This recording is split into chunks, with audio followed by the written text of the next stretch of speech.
Dobrý den, vítejte v Plexkovém studiu. Dnešní host je Vrr, pojďte sem. Počkej, já jsem tady úplně nějak zašpleslý. Jo, dobrý, jsem tu, no, čau, jak se máte?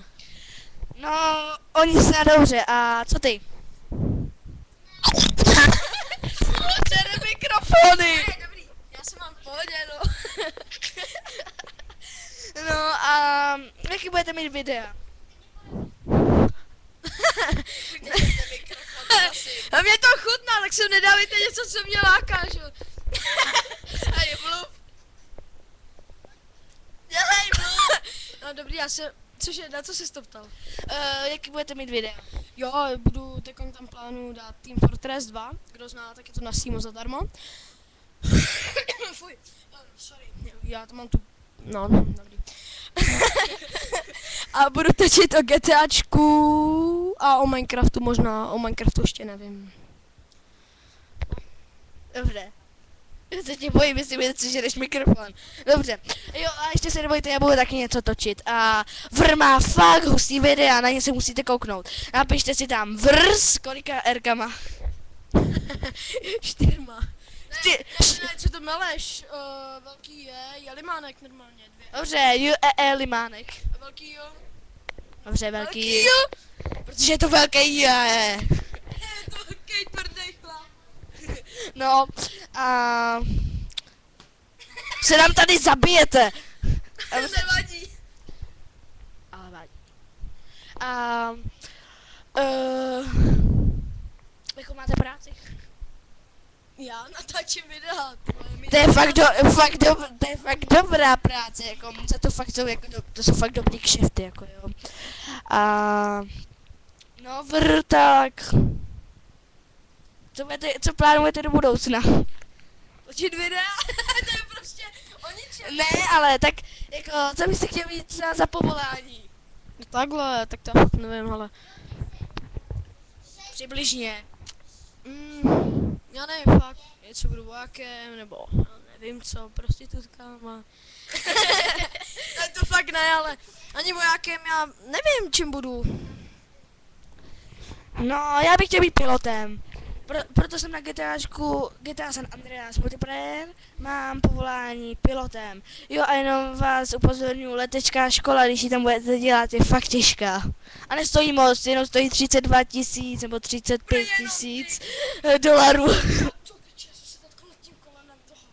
Sorry, mama. Ne, dobrý. No jo, tak Vrma bebíčko se stává.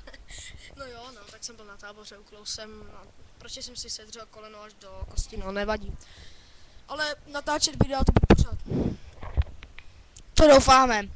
A Taková opožděná reakce, ne? tady se stává, že člověk má zpožděný reakce. No tak, tak, ukončíme video? Ne, tak o čem chceš mlít? No, mlít, já nevím. Mouku bude mlít, nebo... Tak počkej, jdu pro mlínek, tak zatím je tady nějak pobavíš. Běž pro Playboy. No, takže diváci, teď jsme tady sami, jo? Dobrý, tam ještě, že dnes, takže teďko. Teď si řekneme něco o náboženství, jo, jako takhle, jako Kristus Pán, jako nějaký, jo, jaký hustý typek, který dělá hip-hop. Už jako vrátím naspátek, aby se nezlobil. Čekej, já jsem mluvil s tím pánem. No, s Bohem jsem mluvil. No, takže... Už mi to. Počkej, jak ty mikrofon? Tak výměna. Dobře, a teď vám Vr ukáže Playboy! Trošku si nám zabil. Ty kokos, to je hnusný. Chcete ochutnat? Tady to máte. Tak. Tak teď jste navoněný. Tohle ty lidi můžou šrát. Nevíš, se ti voněj, že jo? No. Počkejte, natočíme jak Vr. Nadělej Vr. Dělej, to stačí. Na co druhá voňavka. Až z Rakouska. Čekej. Máme to tady převoněný.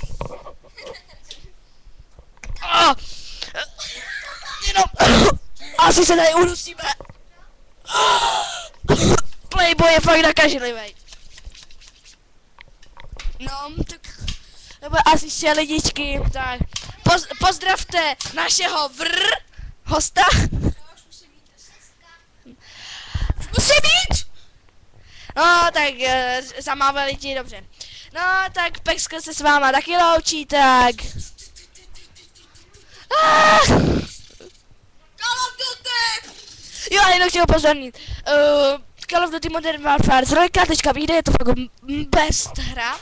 A tak zatím Pexko se s váma taky loučí. A jak vidíme, tak taky. Díver s tím někam. Dobře. Tak čau lidi, mějte se, podívejte se na tady Pexkla, nebo já nevím, sklo, nebo já nevím. Prostě se na ní podívejte, má skvělý videa. A na moje taky samozřejmě, takže do popisu napíšeme moje videa, takže se mějte, čau. No a napíšu vám do mého popisu videa jeho kanál a určitě se na to musíte kouknout. Jo, a moje jméno se píše PEXQL. Dobře, napíšu vám to taky do popisu. Au. A AV Pexkl a AV Vrr. Tak zatím.